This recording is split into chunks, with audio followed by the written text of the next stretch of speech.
오늘 저는 여러분과 함께 화평의 그리스도로 하나님과 화해하자. 예수 그리스도는 화평이십니다. 14절에 보니까 예수 그리스도는 화평이세요. 이 세상에는 평화를 추구한다라지만은 이 세상에는 평화가 없습니다. 예수 그리스도 없이는 평화가 없습니다. 여러분의 마음속에 아무리 안식을 누리고 화평을 누리고 평화를 누린다 하지만 예수 그리스도 없이는 진정한 평화가 없습니다. 이거는 성경의 진리고 역사적으로 증명된 진실입니다. 여기 오늘 본문에 보니까 화평과 화해라는 말이 여러 번 나오고 있습니다. 여러 번 나오는 것은 하나님께서 강조한다는 말씀이죠. 우리 에베소 성도들에게 그리스도인의 놀라운 영적인 복과 그리고 영적인 신분, 영적인 위치를 깨달아 알게 해줬습니다. 사도 바울이 그래서 이 하나님 왕자 오른편에 우리가 안침받고 영적으로 엄청난 복을 받았다고 말씀하십니다. 오늘 여기 우리의 화평이신 그리스도, 이 분을 깨달아 알기를 원합니다. 이 세상에 인류 역사는 전쟁의 역사라고 말할 수가 있습니다. 국제관계학자들이라든가 전쟁학을 말하는 그 학자들에 의하면은 6000년 지구 역사상에 14,500번의 전쟁이 있었다고 합니다. 그런데 예수님 전에 약 9,000번, 예수님 이후에 한 10,000번의 평화협정이 있었대요. 그런데 그 평화협정들은 대부분의 거짓으로 돼서 평균 2년마다 2년 안에 그 평화협정을 깨고 전쟁을 일으켰다는 그런 통계가 있습니다.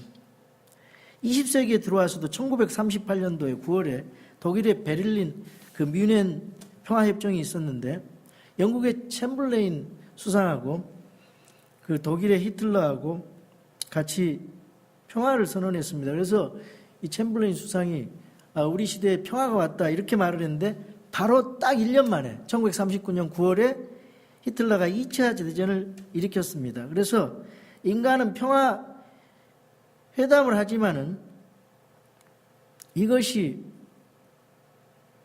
휴지 조각이 돼버립니다. 휴지 조각. 그래서 전쟁을 일으켜요. 그래서 이런 말이 있습니다. 평화를 원하거든 전쟁을 대비하라.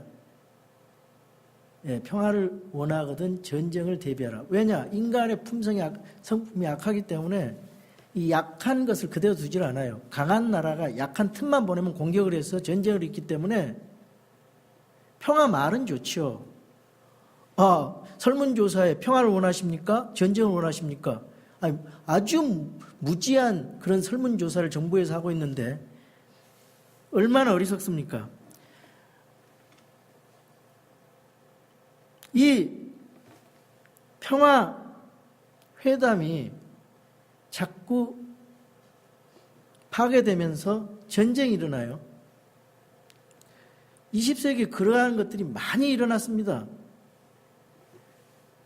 1973년도에 미국의 키신저하고 베트남하고 같이 남북 베트남 평화협정을 맺었습니다. 그리고 미군이 철수하고 나서 1975년 4월에 월남이 공산화되면서 약 1,000만 명이 죽었어요.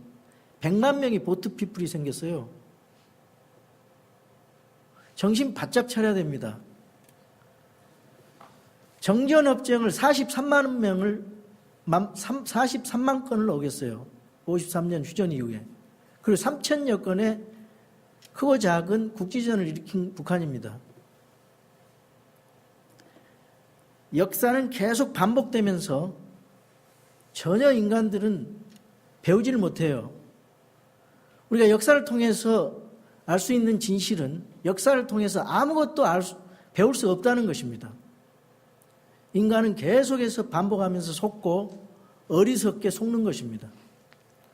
그래서 우리가 남북평화협정 말은 좋은데 주의 깊게 우리가 깨어서 있어야 됩니다. 독소 불가침 조약이 있었어요. 2차 대전 중에 독일하고 소련이 평화협정을 맺었습니다. 그런데 1년 8개월 만에 깨버려요. 그래서 독일이 소련을 300만 군대를 데리고 가서 2,500만 명을 죽였어요. 그러니까 작은 희생을 치러서도 큰 희생을 막기 위해서는 작은 전쟁이 필요할 때도 있어요. 제가 왜 이런 얘기를 합니까? 인간의 죄성, 이 탐욕으로 인해서 아무리 인간이 정치적으로 외교적인 노력을 한다 해도 진정한 평화가 없고 평화가 깨진다는 거예요. 인간의 죄성 때문에 전쟁이 계속해서 일어났어요. 우리나라가요, 이 강국 세계 최강의 국가들 속에 있다 보니까 항상 약해서 북쪽에서 쳐들어오고 일본에서 쳐들어오고 약 930번인가요? 그런 외침을 받았대요. 근데 그거를 나눠보면은 4, 5년 만에 한 번씩 전쟁이 있었어요. 근데 우리나라가 70년 동안 전쟁이 없었어요. 왜 그러냐? 강한 나라가 뒤에서 받쳐줬기 때문에 이 전쟁을 일으키지 않기 위한 그 억제를 해줬기 때문에 전쟁이 일어나지 않았어요. 만약에 미국이 없었다면 우리는 금방 또 소련이나 일본이나 중국에 의해서 침략을 당하고 전쟁을 우리가 경험했을 것입니다. 여러분들은 참 행복한 그런 시대에 살고 있어요. 우리가 70년 동안 전쟁 없었어요. 팍스 로마나 팍스 코리아나 전쟁 없어요. 왜? 미국 때문이에요. 미국이 정확하게 우리나라가 해방된 것이 누구 때문에 해방됐어요? 미국 때문이에요. 하나님 은혜로 됐지만은 강국이기 때문에 항상 국가들 간에는 가까운 나라끼리 전쟁이 일어나요. 90%가. 멀리 있는 나라는 그 영토를 별로 탐내지 않습니다. 그러나 세계의 최강국 미국이 세계 질서를 잡고 그걸 막지 않아요. 전쟁을 막아요. 그런데 이런 잘못된 생각을 가지고 반미하고 좌파 정부가 들어서서 참 우리나라가 엇박자를 내면서 가는 걸 보면서 하루하루가 진짜 기도를 안 할 수밖에 없어요. 안 할 수가 없습니다. 이 인간의 죄성 때문에 평화가 깨지는 거예요. 아무리 인간이 평화를 부르짖지만 깨져요. 평화가 없어요. 예수님이 이 땅에 천년왕국의 메시아 왕으로서 통치하기 전까지는 평화는 없어요. 전부 거짓 평화, 거짓 민족주의, 거짓 민주주의 다 속이는 겁니다. 죄를 지음으로 인해서 인간과 하나님 사이에 관계가 깨졌습니다. 아담아 내가 어디 있느냐? 아담과 했는데 죄를 짓고 나니까 부끄러워서 하나님 숨었어요. 하나님이 찾으세요. 아담아 내가 어디 있느냐? 최초의 질문이에요. 그리고 인간과 인간 사이에 또 관계가 깨졌어요. 아벨이 죽임을 당하잖아요. 가인에게. 그래서 인간 사이에는 역사적으로 계급과 계급 사이, 지배자와 피지배 사이, 피지배자 사이, 가진 자, 못 가진 자, 압제자와 피압제자, 이런 관계 속에서 끊임없이 분쟁과 전쟁과 시기가 일어나는 것입니다. 미움과 분노가 일어나는 거예요. 그래서 전쟁이 있을 수가 없어요. 평화가 있을 수가 없어요. 왜 그러냐? 마귀가 장악하는 이 악한 세상에서 마귀가 이 세상을 장악하기 때문에 진정한 평화가 있을 수가 없다는 거예요. 그래서 우리는 이 부분을 좀 잘 관심 있게 생각할 필요가 있습니다. 성경은 하나님은 인간을 두 가지로 딱 봐요. 하나님을 꼭 구원받은 거듭난 사람인가, 거듭나지 않은 사람인가. 또 하나 성경이 인간을 나누는 방법이 있습니다. 그것은 고린도전서 10장 32절에 보면은 유대인과 이방인과 하나님의 교회 세 가지로 나눠요. 성경이 인간을 세 가지로 나눠요. 유대인과 이방인과 하나님의 교회. 이 유대인은요, 하나님께서 택한 백성이에요. 그래서 이 유대인은 굉장히 자고하고 교만했습니다. 자기네들이 택한 백성이라고. 그래서 이방인을 개돼지 취급했어요. 그리고 이방인과 적대 관계를 가지고 있었어요. 그런데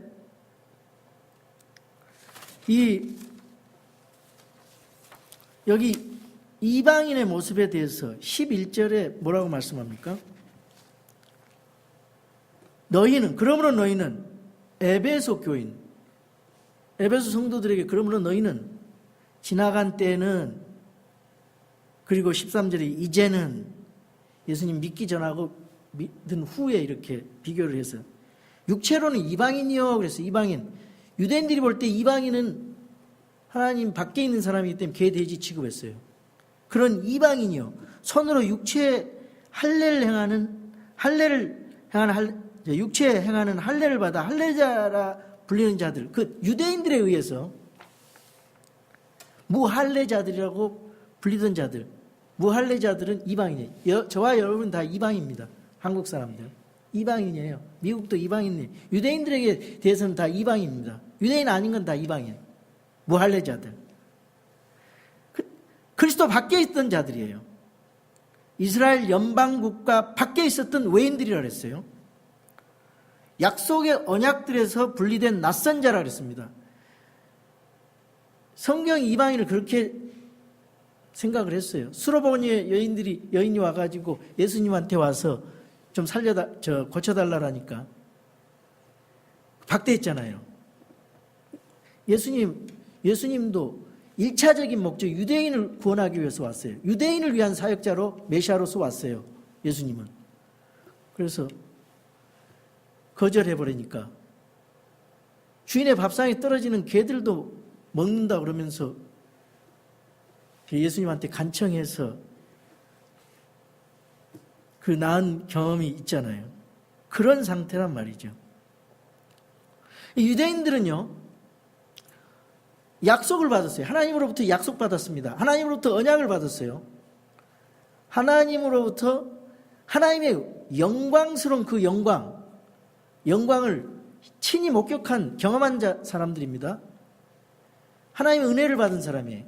하나님의 관심, 하나님의 선정된 족속입니다. 선정된 민족이에요. 그리고 성경을 쓸 수 있는 그런 특권을 부여한 백성들이에요. 얼마나 자부심이 큰지 몰라요. 이런 사람들, 약속의 언약들에서 분리된 낯선 자, 세상에서 소망도 없고, 이 소리 들으면 정말 너무 비참하죠. 세상에서 소망도 없고 하나님 밖에 있던 자들이라, 이런 이방인들이라는 거예요. 우리가 에베소 교인도 마찬가지. 그런데 이제는 어떻게 됐어요? 예수님 안에서 그리스도의 피로 가까워졌다고 13절에 말하고 있습니다. 예수님 안에서 구원이 있고요, 예수님 안에서만이 용서가 있고 평안이 있고 화해가 있고 화평이 있습니다. 여러분, 그리스도 안에 있는 사람들이 행복한 사람입니다. 그리스도 밖에 있는 사람은 불행한 사람들이에요. 노아 방주 안에 있는 사람은 행복한 사람들, 살 수 있는 사람들, 노아 방주 밖에 있는 사람은 다 죽을 사람들이에요. 그래서 여러 민족 가운데서 하나님이 선택을 해서 이스라엘 백성들이 하나님의 백성으로서 언약과 영광과 하나님 말씀을 맡은 자로서, 또 메시아가 탄생한 그런 나라예요.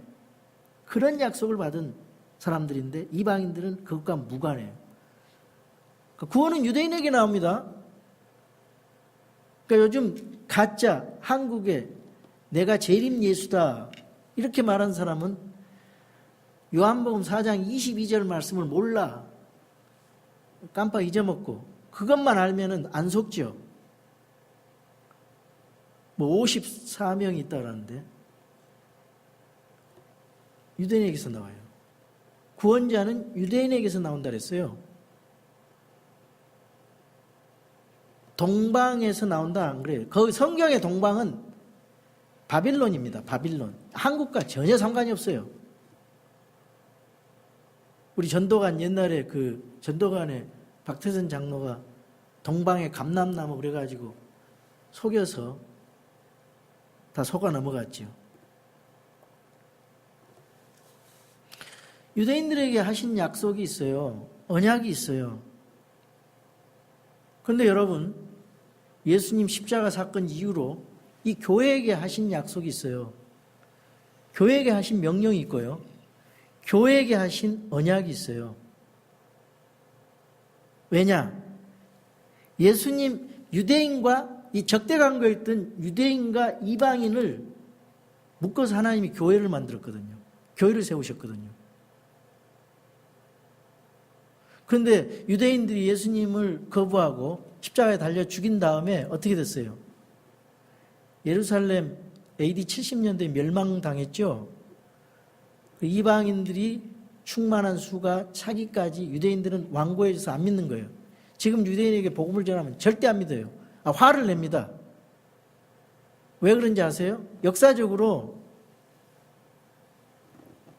크리스찬이라고 하는 기독교가 유대인들을 엄청 많이 죽였거든요. 근데 유대인들은 그게 천주교인지 그리스 정교인지 러시아 정교인지 그게 개신교인지 침략인지 몰라요.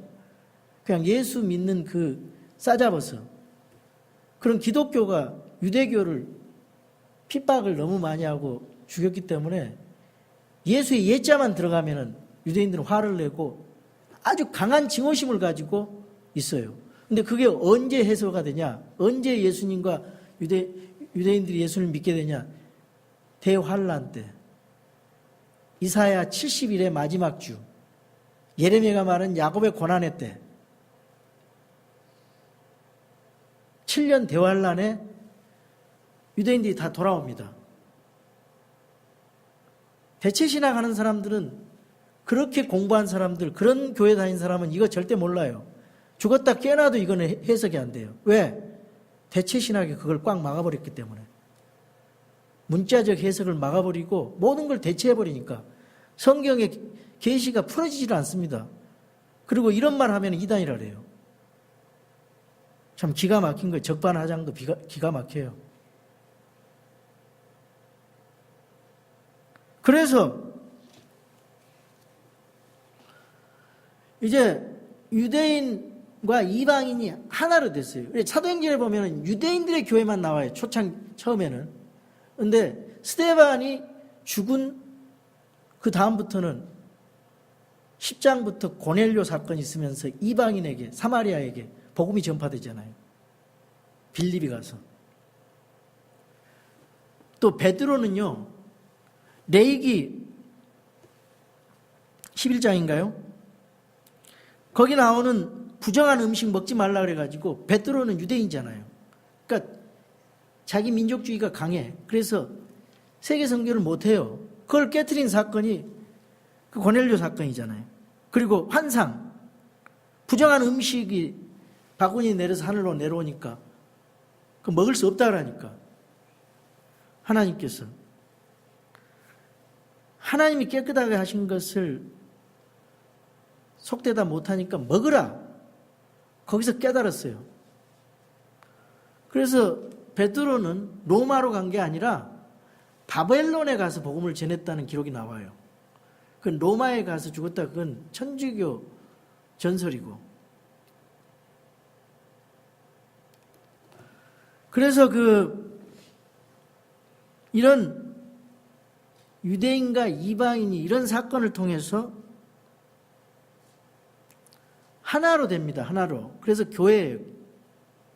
그걸 하나님의 교회라 그럽니다. 그래서 14절에 우리의 화평이시라 그래요. 예수 그리스도는 우리의 화평이시다 그랬습니다. 그래서 15절에서 17절에 보면 원수된 우리를 십자가로 화평하게 하셨다 그랬어요. 화평이신 그분이 우리를 화평하게 하시고 그 화평을 전하게 하신다 그랬어요. 주님이 오신 목적이 뭐냐? 우리에게 화평을 주시기 위해서, 그리고 하나님과 대적관계에 있는 사람들에게 그 화평의 복음을 전해서 여러분 자신이 화평의 대사로서 화해하게 하는 직분을 줘서 그리스도의 대사, 엠베세더가 돼서 하나님과 대적관계에 있는 저들에게 나가서 복음을 전해서 하나님과 화평하게 하기 위해서 우리를 구원시켰어요. 주님이 그것 때문에 오셨어요. 사망 권세를 잡은 자 마귀를 멸하게 하시기 위해서. 히브리서 2장 14절 오셔서 친히 화해 헌물이 되주셨어요. 십자가에 희생의 피를 흘려주셨어요. 그래서 우리를 살려주셨다 이거예요. 우리를 화평 속에 넣어주셨어요. 주님의 자녀로 만들어주셨어요. 그래서 18절에서 19절에 보면 화평의 초대를 하고 있습니다. 한 성령 안에서 우리가 어떻게 됐어요? 동료 시민이 됐다는 거죠. 하나님의 집안에 속한 자들이 됐어요. 여러분, 하나님의 집안에 속한 자들, 하나님의 가족과 하나님의 왕국과 하나님의 교회는 좀 달라요. 성경에 에클레시아, 교회라는 단어가 117번 나와요. 근데 107번은요, 로컬 개념이 있어요. 로컬, 지역교회 개념이 있습니다. 그리고 그 지역교회라는 것은 뭐냐? 인디펜던트, 독립적이다 이 말이에요. 교단의 간섭을 안 받아. 머리 대신 주님의 간섭을 받는다 이거예요. 성경으로. 교단 간섭, 유명한 교황의 간섭도 안 받고요. 국가의 간섭도 받아서는 안 돼요. 그게 독립적이란 말이에요. 자치적이란 말을 써요. 성경의 교회는 다 자치적이에요. 로컬로. 그러면은 왜 이런 유니버설한 그런 캐토릭적인 개념이 왔냐? 이건 천주교에서 만드는 아주 잘못된, 그릇된 교리예요. 이 유니버설한 교회 개념이 조금만 교회 안에 들어오면요, 이 지역교회는 순결성을 잊어버립니다. 보이지 않는 교회가 침례 줄 수 있나요? 보이지 않는 교회가 주의 만찬할 수 있어요? 보이지 않는 교회가 교회 목사를 초빙할 수 있나요? 보이지 않는 교회가 회원을 가입시킬 수 있나요? 보이지 않는 교회가 회원을 징계할 수 있어요? 보이지 않는 교회가 안수해서 선교사 파송할 수 있나요? 이 지역교회를 통해서. 그러면은 유니버설한 개념에 그건 뭐냐? 10번 정도 나와요. 거기에. 유니버설이 아니라 거기 자세히 보면은 하나님의 가족들이에요. 하나님의 가족에 대한 것은 뭐냐? 에베소 3장 15절에 보면은 하늘과 땅에 있는 믿는 사람들, 아담부터 지금까지 구원받은 자들, 이게 전부 다 하나님의 가족이에요. 또 신약교회에 와서는 하나님의 왕국이란 말을 사용하죠. 이게 좀 확장된, 그런데 교회라는 의미는 실제 주님의 대사명을 이룩하기 위해서는 로컬 교회가 그 일을 해야 된다 이거예요. 그래서 여기 보면은 동료 시민이요, 하나님의 집안에 속한 자들, 그 안에 교회가 있어요. 많은 벽이 존재하고 있었는데 이것을 다 예수 그리스도 화평의 주님이 오셔서 헐었단 말이죠. 그래서 우리 예수님 안에서 정치, 경제, 군사, 이념, 종교가 무너져요. 하나로 된다 이거예요. 본인이 고집 부리지 않고 순종한다면 하나로 될 수 있어요. 빈부귀천 없어져요. 다 형제 안에, 한 세대 그리스도 안에서 한 형제로 하나가 될 수 있는 거예요. 진리 안에서, 예수 그리스도 안에서, 땅에 있는가 있는 존재들, 하늘에 있는 존재들, 땅 속에 있는 존재들이 예수 그리스도 이름 안으로 무릎 꿇게 하시고 에베소 1장 10절 하나로 모은다는 게 하나님의 경륜입니다. 빌립보서 2장에도 그런 말씀이 있어요. 예수님 2장 10절에 예수님 이름 안에서 무릎 꿇게 하신다 했어요. 이게 하나님의 목표예요. 그래서 우리가 이 복음을 열심히 전해야 됩니다. 예수 그리스도의 복음을 전해야 돼요. 그래서 원수된 하나님과의 관계 사이에 우리가 화해 역할을 해야 돼요. 빌레몬이 있었어요. 빌레몬서에 보면은 오네시모라는 사람이 나옵니다. 오네시모는 부자였습니다. 이 도망친 빌레몬의 노예입니다. 사도 바울이 오네시모를 만났어요. 로마에서 도망쳐가지고 로마에 온 오네시모를 만났습니다. 가만 들어보니까 빌레몬 믿는 사람이에요. 빌레몬은 자기 집에서 교회를 사용하게 했단 말이죠. 부자였어요. 종도 있었어요. 그래서 사도 바울은 야 빌레몬아, 이 노예 제도는 사회악이라나서 이거 없애야 된다. 오네시모를 해방해야 된다. 이렇게 편지 쓰지 않았습니다. 노예 제도는 그 뒤로 한 1900년 흘러요. 그래서 링컨이 노예 해방을 할 때까지 다 노예 제도가 있고, 그런데 빌레몬에게 편지를 이렇게 씁니다. 네 종 오네시모가 나를 만나가지고 그리스도 안에서 변했다. 형제가 됐다. 종으로 받지 말고 형제로 받아달라. 내가 돈 들어갈 거 있으면 내가 나중에 갚을게. 그러면서 편지를 써서 이 그리스도 안에서 화해하는 아름다운 장면이 빌레몬서입니다. 여러분, 하나님 아버지 안에서 형제가 됐습니다. 우리는 예수 그리스도께서 우리를 형제라 부르기를 부끄러워하지 않는다고 히브리서 2장에 말씀하세요. 근데 어떻게 오늘날 세상은요, 기독교인들끼리 형제님 자매님 하면은 뭔가 못나서 그렇게 부른가 그렇게 생각하는 사람들이 이 제도권 교회는 많더라고. 그럼 내가 누구누구 형제님 그러면 꼭 밑에 서리 집사 누구, 무슨 장로 누구누구 이렇게 그러더라고요. 그래서 참 이거는 아닌데 우리 형제, 우리 뭐랄까 우리 한국의 그런 어떤 유교적인 사상 때문에 이제 그런 것을 이해를 합니다만은 성경은 그렇게 돼 있지 않다 그 말이죠. 그래서 모든 것이 그리스도 안에서 화평을 이루고 하나가 되고 이 평화로 지어져가는 거룩한 전이라 그랬어요. 예수 믿고 구원받은 성도들의 몸이 성전이라 그랬어요. 고린도서 6장 19절에 회개하고 주님을 믿은 몸이 성전이 되어서 그리스도와 성령으로 신약교회로 이 단단히 이 틀을, 여기 보면은 예수 그리스도께 친히 모퉁이 돌이 돼서 그분 안에서 모든 건물이 꽉 막게, 벽돌로 꽉 막게 함께 뼈대를 이루어 주님 안에서 한 거룩한 전으로 자라가고 성령을 통해서 하나님의 처소로 함께 세워져 있느니라 이렇게 말씀하고 있습니다. 그래서 이 교회가 이게 놀라운 것입니다. 이 하나님의 교회가 신비해, 미스터리.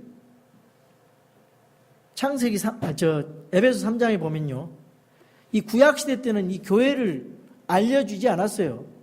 이 교회가 뭔지 에베소 3장에 보면은 사도 바울에게 하나님의 경륜의 그 계시로 교회가 뭔가를 드러낸 거예요. 신약 시대 예수님 부활하신 이후에. 그래서 이런 이 놀라운 교회 안에서 우리가 믿음 생활을 하고 주님을 섬기고 있어요. 우리는요, 이 교회의 중요성을 잘 몰라요. 교회 공동체에. 근데 주님의 관심은 교회예요. 물론 여러분 한 사람 한 사람 지체를 귀하게 여기고 관심 있지만은 주님의 관심은요, 교회입니다. 이 공동체. 주님의 몸된 교회예요. 예수님을 믿고 지역에서 침례를 줘서 주님의 사역을 감당하는 이 공동체.